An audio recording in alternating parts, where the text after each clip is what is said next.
Sebagai guru, kita tentu menginginkan agar program pembelajaran yang kita rancang dan kita implementasikan di kelas atau sekolah bermanfaat dan berdampak positif, baik pada pencapaian akademik maupun pada keselamatan dan kebahagiaan murid-murid kita.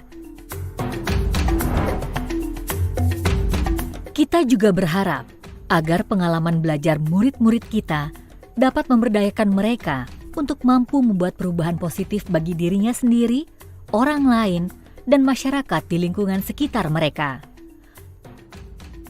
Tayangan berikut ini akan memberikan gambaran bagaimana guru-guru dan kepala sekolah dapat mengelola program pembelajaran yang berdampak positif dan gambaran bagaimana membangun kemitraan dengan berbagai lintas komunitas yang dapat mendukung terlaksananya program sekolah yang berdampak positif pada murid.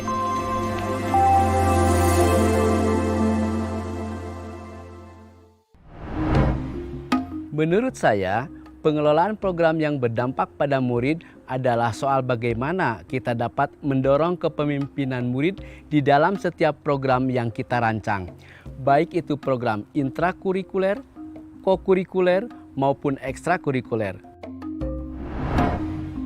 Murid-murid yang memiliki sikap kepemimpinan biasanya akan menjadi lebih mandiri dan merdeka dalam berpikir serta akan menunjukkan rasa tanggung jawab terhadap proses belajarnya sendiri. Dengan kemandirian berpikir dan bersikap tanggung jawab yang mereka miliki tersebut, mereka akan mampu mengambil tindakan-tindakan atau aksi-aksi yang dapat memberikan kontribusi positif bagi dirinya, masyarakat, dan lingkungan di sekitar mereka. Ketika ini terjadi, program pembelajaran yang kita lakukan tentunya akan memberikan pengalaman belajar yang luar biasa dan berdampak bukan hanya untuk murid tersebut saat ini, tetapi juga untuk seumur hidup mereka. Namun, membangun kepemimpinan murid ini tidaklah mudah, tidak semudah membalikan telapak tangan. Diperlukan paradigma atau cara pandang yang berbeda terkait dengan interaksi yang harus dibangun antara guru dan murid. Hubungan guru dan murid perlu berubah menjadi kemitraan dalam belajar. Guru-guru perlu secara sengaja membangun lingkungan belajar yang dapat mempromosikan kepemimpinan murid ini. Sebagai guru, saya ingin murid-murid saya dapat menjadi pemecah masalah yang kreatif, yang mampu mengatasi tantangan dalam kehidupan mereka dan berkontribusi pada lingkungan sekitarnya. Dalam berbagai proses pembelajaran yang saya lakukan, saya berupaya untuk memantik rasa kasmaran dan keingintahuan murid lewat pertanyaan-pertanyaan atas rupa-rupa fenomena. Saya akan membuka lebih banyak ruang diskusi sehingga mereka terbiasa mendengar berbagai perspektif atau sudut pandang dan menyadari bahwa ada banyak cara dalam melihat dan mengatasi permasalahan. Saya selalu berusaha untuk memperluas proses pembelajaran dengan mengaitkannya ke kehidupan nyata di luar kelas. Setelah mempelajari suatu unit atau tema pembelajaran, saya biasanya akan bertanya kepada mereka, lalu apa yang akan kalian lakukan? What next? Atau so what? Setelah mempelajari semua hal ini.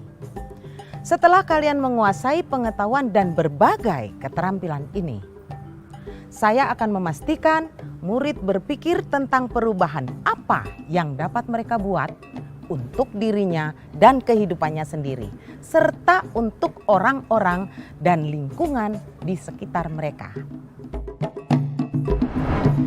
Okay, after this, what will you do when you have this product?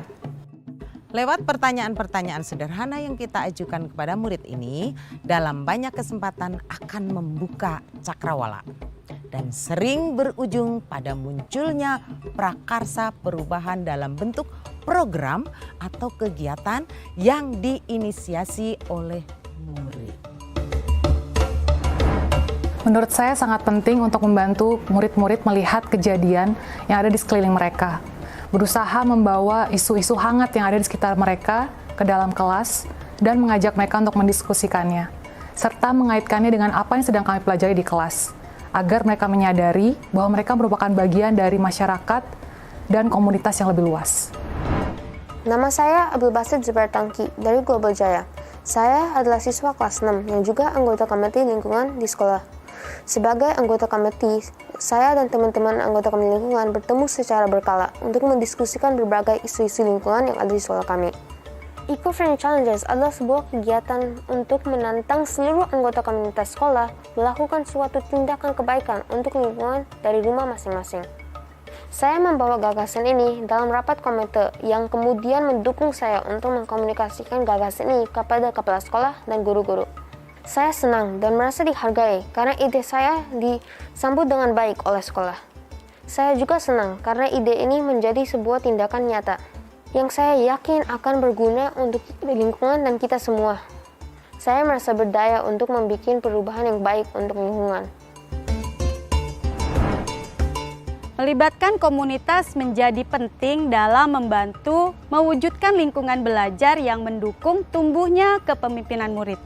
Karena komunitas dapat membantu menyediakan kesempatan bagi murid untuk mewujudkan pilihan dan suara murid-murid kita. Komunitas juga membantu murid untuk belajar melihat dan merasakan dampak dari pilihan dan suara yang dibuatnya. Komunitas juga membantu membentuk identitas diri yang lebih kuat. Dan pada akhirnya juga membantu murid untuk dapat tumbuh menjadi agen perubahan yang dapat memberikan kontribusi yang berarti terhadap diri sendiri, orang lain, dan masyarakat di lingkungan sekitarnya. Yang perlu diingat dan diperhatikan saat kita berusaha melibatkan komunitas tersebut dalam berbagai program pembelajaran adalah bahwa keterlibatan mereka harus dapat membantu mewujudkan kepemimpinan murid dan mendorong aspek suara, pilihan, dan rasa memiliki. Ibu dan Bapak guru, sudah siapkah mengelola program pembelajaran yang berdampak positif pada murid? Salam dan bahagia, Ibu dan Bapak guru hebat.